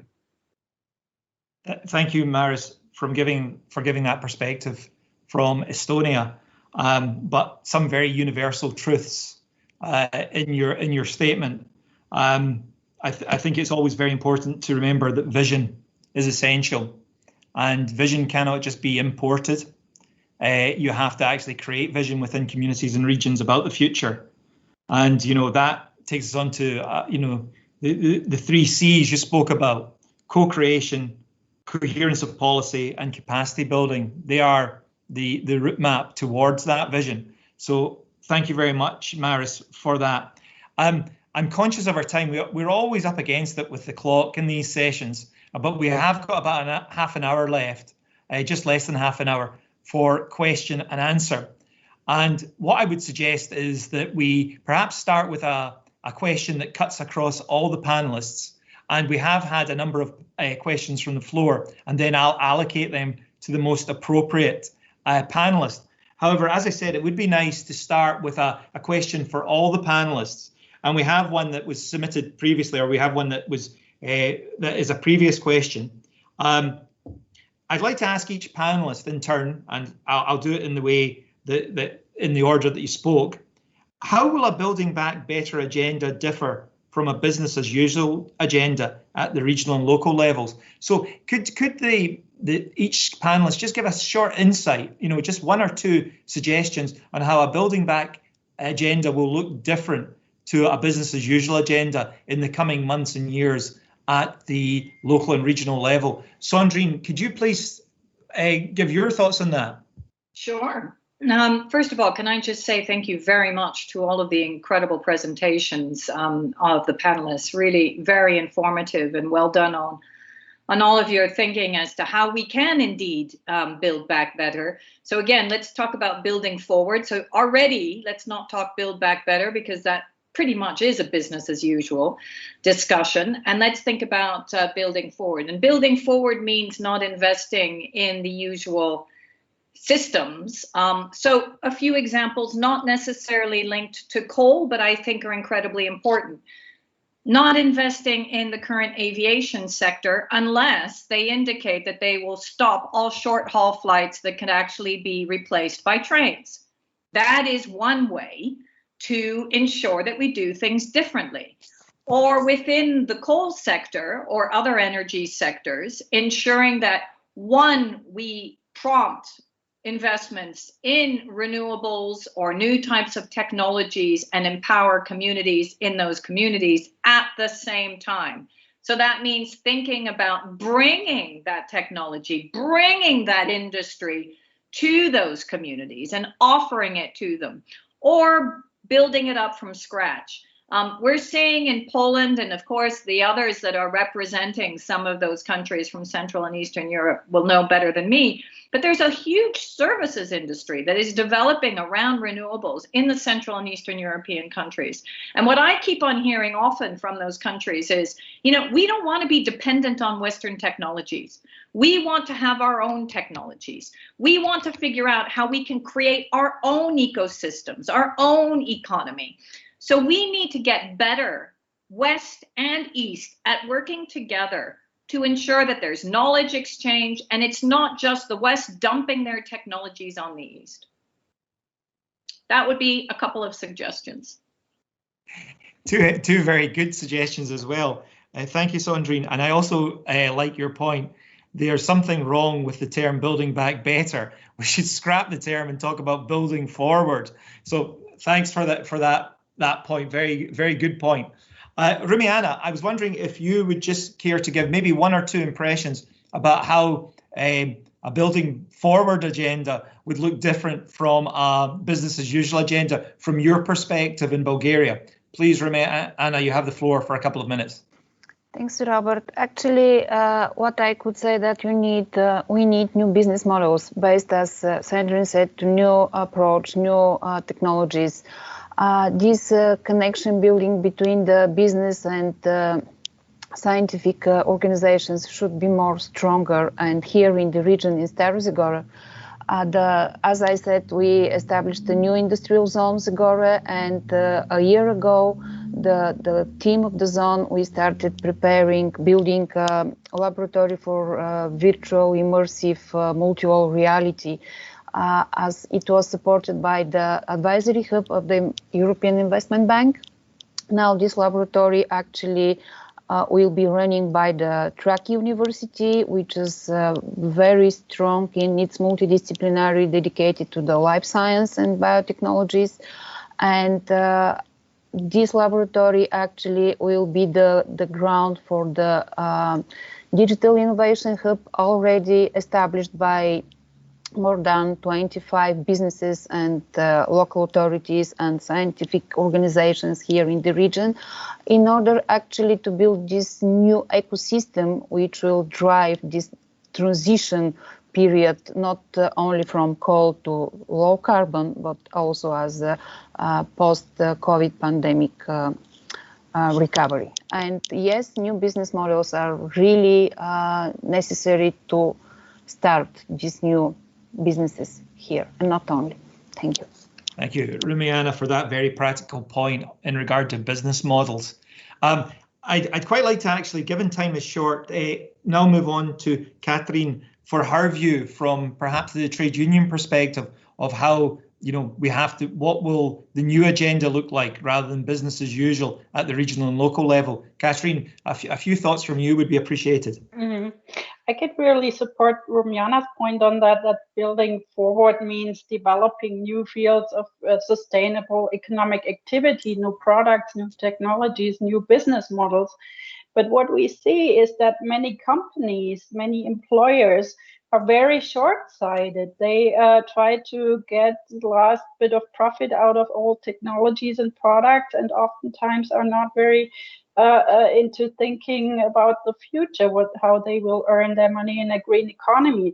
And that we really see from surveys we do, from our works councils, we get reports on that, and it is really a problem. And that's why IT Metall is very much working on pressing employers to really develop strategies for sustainable economic activity and for alternatives in what they're doing and providing good employment. And we have set up a lot of tools for that. For instance, we have we initiated something called a transformation atlas, or a companies map, which gives works councils the opportunity to assess the state of transformation in their companies, to assess the dangers by transformation, and to generate ideas what their company could do in the future and what skills the employers need to do these jobs then. We do future workshops where works councils and union representatives try to develop concepts for alternative economic activity in their companies. And we also qualify shop stewards or union representatives to be mentors for their colleagues in terms of skill development and qualification. So there's a whole bunch of things we do about this, and it's mainly about really pressing employers to develop strategies for new sustainable economic activity and to really try and build bridges for the workers who are in these fields to be able to take the new employment opportunities in the new fields emerging. But let me make another point.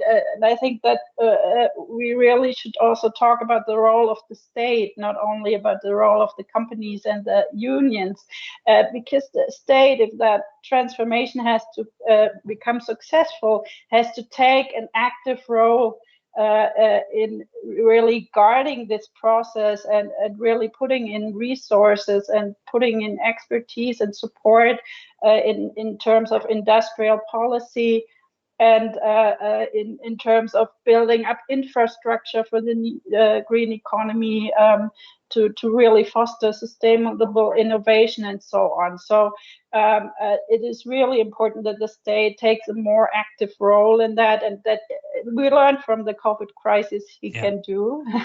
So so this is the one point: proactive industrial policy for the green economy, but also then a social protection for workers in the transformation process. So that means qualification programs, labor market programs.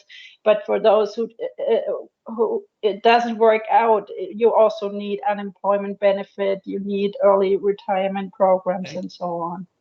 Thank you, Katrin. And I'm delighted that you brought in the whole question of the role of the state. Because as you said, and as many of the speakers have alluded to, COVID-19 has fundamentally allowed us to reimagine what the state's role is. And this is not a time for a passive state. We need an active state in this process. I'll now hand over to Marta. Marta, you know, we're now talking about building forward rather than building back better. I think we've settled that one as a panel. So how do you think building forward will look different from business as usual agenda at the regional and local level? If you could keep your point quite short, as I'm quite keen to bring in other questions. Of course, Robert. So I can only echo what has been said about the regional development, and I will not repeat those things. But on the policy level, I see one important point. Well, the regions do not really include the greenhouse gas emissions reduction as their targets right now. And I think until we do that and really make it a priority and take this seriously, it will be very hard to push them or motivate them to build new economies and new business models. So I think from our perspective, the greenhouse gas emissions are not a national problem. They need to become a regional problem. And I think that we also will see in the future regions declaring their own net zero agenda and their own net zero targets. And for that, they need to really look at these protocols. Also, biodiversity. When we talk about the transformation in coal regions, it's often left like as a secondary topic. We talk about workers, we talk about new economic sectors, but very often environment in terms of water or air quality. But we lack seeing biodiversity being a target. And so I would also mention social projects if we want to really build forward. And I'm partially answering also the question here on the screen that if you want to think about the welfare of all generations in planning just transition, whether it is territorial just transition plan or other cohesion funds, the social projects, building capacities and including communities into planning needs to be equally important as the economic ones. Thank you. Thank you, Marta. Maris, over to you for the final reflection on that first question. So please, you have the floor. Thank you. I'll keep it really short. What I would like to add to all of other ideas and points and perspectives is that I think we need a new way of governance on local level, but also on national level for many things. But on local level, it's quite important to build the new narrative and work with the new narrative so that can actually help people to look for other perspectives and look for other opportunities they otherwise maybe cannot recognize. And I think it's also important that we open up the systems and the networks that have been there quite closed. We try to somehow involve people in new dialogues, in new discussions, and also bring other opportunities for economic activity to the region, build new partnerships, and try to reconnect different regions so that there's more communication and more dialogue about the opportunities. Thank you for that, Maris. A very useful rejoinder to the other sets of questions and answers. I'm conscious of our time. I'd quite like to just look at the questions that we have on the screen. And there is one I would like to take quickly, and it's more about the macro environment. Then we'll go into the more regional level. But it's a question, the point is, the Chinese coal power plants are being built at a rate that fast exceeds, Europe's phase out. So how do we, in this post-COVID systemic transformation recovery period, ensure that it occurs at a global level and not only in the European Union? And obviously, I'd quite like to bring Sandrine in for her thoughts on that, given her international activities. But I'd also like to bring Katrin in. If both of you could perhaps just give brief answers or remarks to that question, that'd be appreciated. Yeah, very quickly. I think the key will come in the declarations that we will get at COP26 and in the national determined contributions. I mean, the fact of the matter is we already know in the US, if they're going to reach their 50% goal now by 2030, they have no choice. And it's the same. I mean, clearly gas will probably be in the system, but I think the shift away from coal is now definitely on the cards, where it wasn't before under the Trump administration. And then in addition, the Chinese declaration, predominantly in terms of its 2060 goals, but now looking at 2030 goals as well. I mean, the way for the world to shift by 2030 out of coal is going to be by declaring 50% greenhouse gas emission reductions, and then putting in place the just transition plans that we need to make that happen. Maybe one last point, which is that the MDBs, the multilateral development banks, all need to make similar declarations like the EDB, our own European Environment Bank, that clearly indicated it was pulling out of all fossil investments by 2021. The bravest, I would say, leadership that is being shown at the European level so far. Thank you, Sandrine. Katrin, I was wondering if you would like to make a few remarks in regard to our European efforts in the wider global context. I think that I'm also a bit optimistic, or more optimistic on that now. As Sandrine has pointed out, there's a lot of progress going on here with China and the US committing to the climate goals and to carbon-free economy. But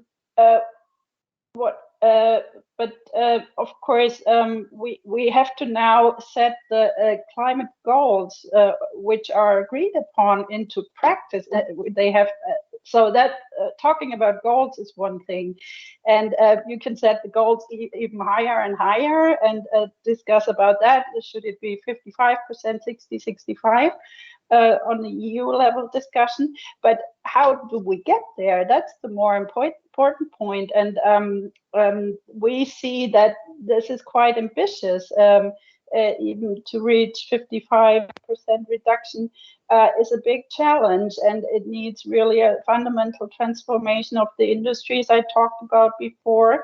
And so we need to see delivery on that, and that means really the companies to develop strategies, the state to take an active role to support the transformation, and of course the union safeguarding the interest of the workers in the industries in this process, but really being a proactive player for an ecological transformation. Really, it's really about getting the theory to work in practice, and that's, I think, what it's all about, and that's the same in every country, actually. It is. Thank you, Katrin, for those very pragmatic points. I'd quite like to just, there was a quite an interesting point about how do we, one question was, how do we ensure that policymakers and politicians really fully understand the bold moves that are required within the short time frame in order to build forward successfully? And I'd quite like to just bring in Marta and Maris on that question, given their NGOs, just 1 minute each. How do we actually ensure that politicians and policymakers up their game to meet the challenge that we face? So perhaps Marta first. Well, this is the question we ask ourselves every day as environmental NGOs. And I think here we observe already many wonderful movements, especially the Fridays for Future. So the youth alarming on their own behalf that the future is stolen from them. And I think it's a narrative that is very powerful. And those people, they will be adults in 5 years' time, and those people will, some of them will enter the public sector, and they will be also making decisions. So that's something that gives me hope. But on the everyday, I think the politicians who are often operating in a very short political cycles, for 4 or 5 year cycles, they don't often take the responsibility for the long-term effects. So what we are trying to do, and I think it's important, is to remind every day about the costs, both economical, but also health costs and environmental costs and the safety costs of the decisions that are being taken now, because we are already paying for the climate crisis. Either this is all the costs caused by the catastrophes like flooding and droughts, but also the lives, the people dying. So this is something we need to be aware of, but also building forward in a positive way. This is we need to remind them that they also have the capability to make the decisions now within this decade that can assure prosperity of our countries. And I think that both those narratives need to be used depending on the situation. Thank you. Thank you, Marta. Maris, I was wondering from your perspective, you know, working at the regional local level in Estonia, how do we really ensure that the temperature is turned up literally in regard to, you know, the political agenda and moving the political agenda forward? Mm-hmm. I do believe a lot in social demand. So this is something that we need to work with as well. I know that there is a lot of responsibility on environmental organizations and also institutionalized civil society, that we have to be up to the task so that we inform and do the professional work with politicians. But at the same time, it's quite important to work with the demand from the grassroots level, and then we also work with youth. Right now we have a project so that we try to understand what are the perspectives of local youth, how they think about the future and climate friendly future and transition processes and situation in the world, and not only those who are already active in the field as Fridays for Future, but also those who have maybe never thought about the issue, just to understand how to talk to them and how to involve them in the process, so that they could be at one point talking to their parents, to their friends, and be mobilizers also on local level. So I think we have covered some points. Thank you, Maris. Thank you for that. I'm conscious that there's a question for Rumyana about the territorial just transition plan in Stara Zagora and how communities have participated in that process. And I was wondering, Rumyana, have you got any comments you want to make on that question, even just a minute or two? Yeah, thank you. Actually, the process is still ongoing. As I said yesterday, we had a meeting with the consultancy company selected by the Commission, and I dare to say that most of the stakeholders here at the regional level, at the local level, are actively involved in this process with their information shared, with their point of view, with their vision how the region to continue its development during this just transition process.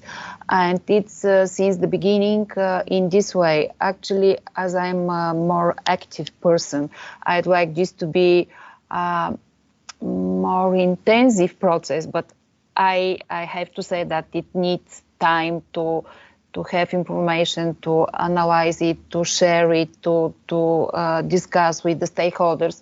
But I'm sure that till the end of the term, this plan to be prepared, it will, with this active involvement of the stakeholders. Now we are discussing, yesterday we discussed the priorities, the vision, and actually what I also said, it's not possible the consultancy company or anybody outside of the region to bring this vision to us and to say, okay, guys, it's your vision, we should do this and this and that. No, it's not happened here.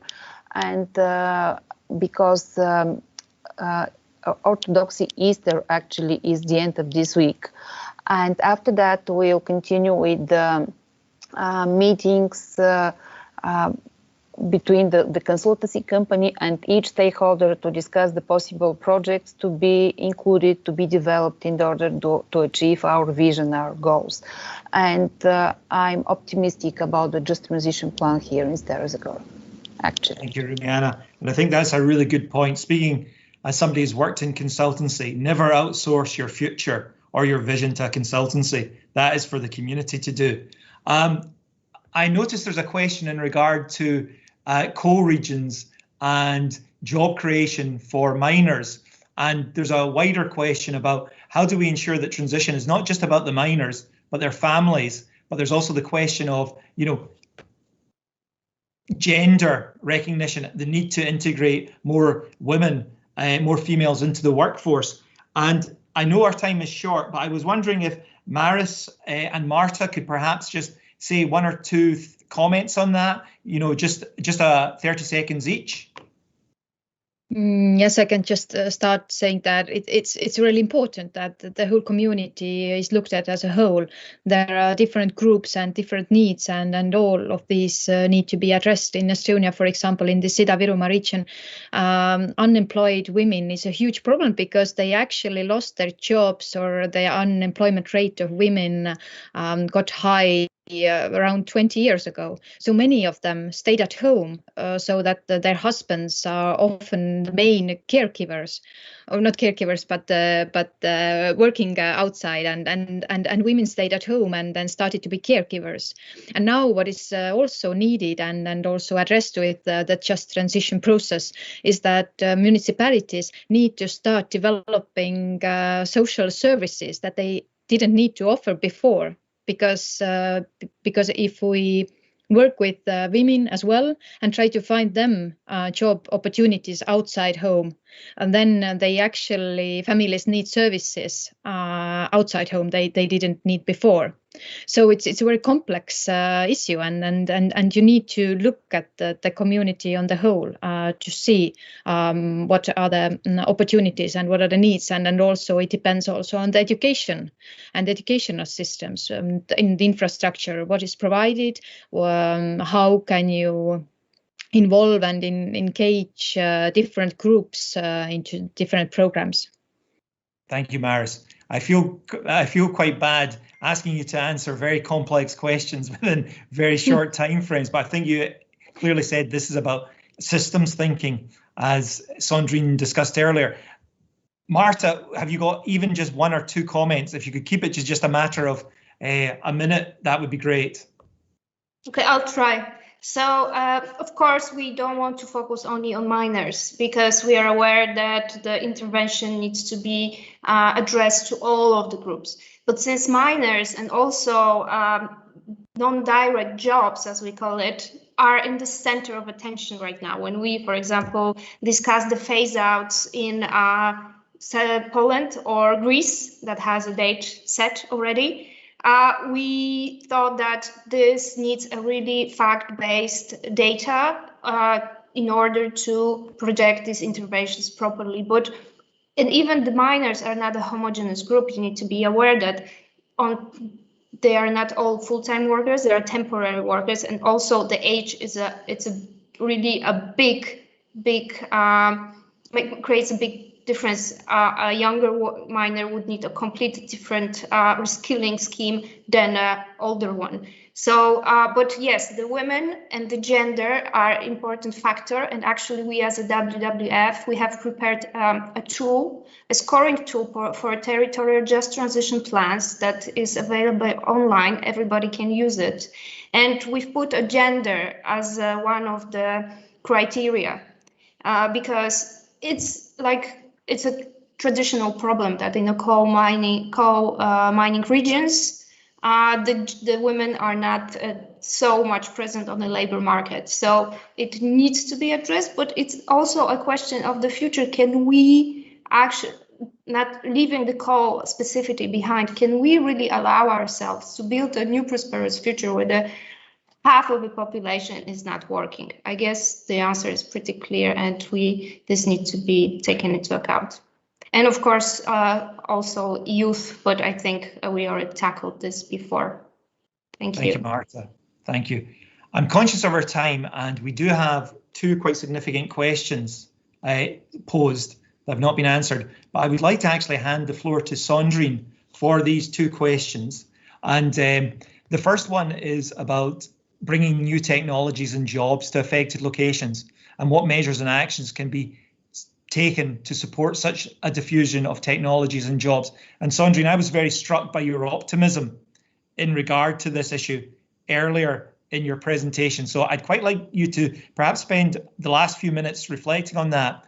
And I also think, given the discussion we've had today that's been very optimistic, we do have to be realistic as well. And the final question is, do we have to accept that some communities will inevitably see decline? And decline is a very ambiguous term in many ways. But how do we support challenged communities? So Sandrine, would it be all right if you actually reflected on both those questions? Absolutely, and Robert, then unfortunately I'm going to have to go because I'm late for my next meeting, but this has been fabulous. And we just had a conversation, by the way, on gender. I just wanted to add the congratulations and kudos to the organizational team for putting forward some pretty incredible women who are on the front lines of trying to shift the transition. So I just wanted to congratulate my peers on this panel for their incredible work. And moving on to your very good points. So one is, yes, we need to create that potential optimism by starting to have the right conversations around what offers are there out there. And I'm not sure that that's even happening in many of these communities, because all we're talking about is exactly what several of you have brought up, the victimization rather than the development of new, brighter alternative futures. You know, if you ask any of these coal workers, do you actually want to continue to work in a coal mine, or do you want the next generation to do so? Most of them will reply no, but do preserve my community. So we need to get better at communicating with these communities and bringing those potential job opportunities to them. So that would be the first, but that means a concerted effort by local governments and by national governments to ensure that they're not doing the usual thing, which is building back, not better, but building back business as usual.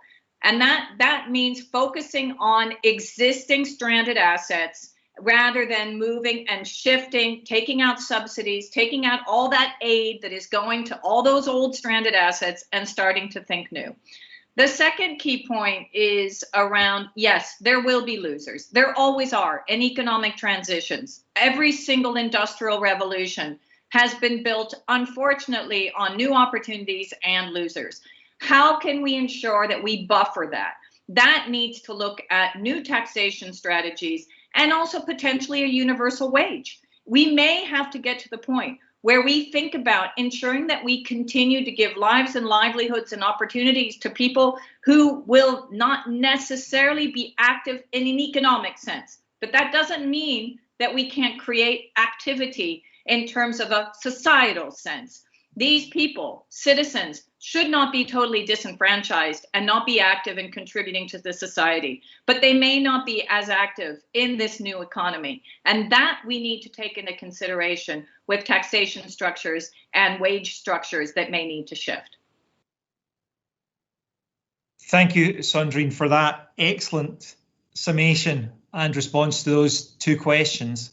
I'm very conscious of our time. We have been beaten by the clock, so I am going to wrap up at this point so people can get on with their busy agendas. But obviously, thank you to Sandrine and thank you to all the panel for what has been a remarkably insightful discussion. And I must say, one that has passed remarkably quickly. It was a joy to moderate and listen to you. So thank you for that. But I must say, I think it's one of the few times I've been on a panel where the topic has actually changed in definition during the course of discussion, just through consensus. So we moved from building back better to realizing that it's an inappropriate title to changing the concept or the theme to building forward.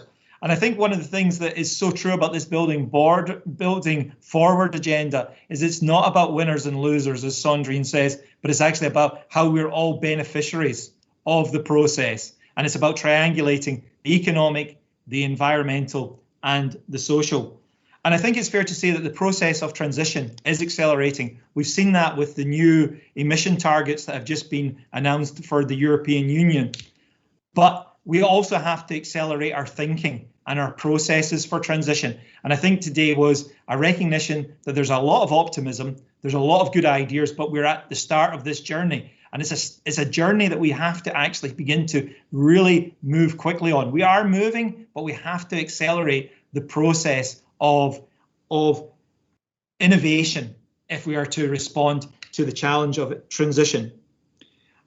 One of the points I think which always comes out at the end of this discussion when we get together as a community, a co-community, is that we are not alone. We are a set of regions and communities that can work in support of each other and in collaboration to find solutions. And I think we have a very powerful platform for a new agenda looking beyond this meeting today. I would like to just finally say thank you once again to Sandrine for honestly a masterclass of looking at things at a very macro level, but then bringing their relevance to a regional and local level. But all the panel were magnificent today for bringing the very sincere and fresh perspectives to this question of building forward. I would like to thank our colleagues in DG Ener, my fellow colleagues in the Secretariat for Co-Regions in Transition, and to the events team for making this go so smoothly today. I'd like to obviously thank you for the audience, for your participation, for listening, for your contribution of the questions, and thank you for the great debate today. There will be future events, and obviously please refer to our newsletter as it comes out in the coming weeks and months. But I think from all of us on the panel and from all of us in the Secretariat, remember, stay connected, stay safe, and hopefully we will see each other together in person in the coming months, and the sooner the better. So thank you, everyone. Thank you. Goodbye.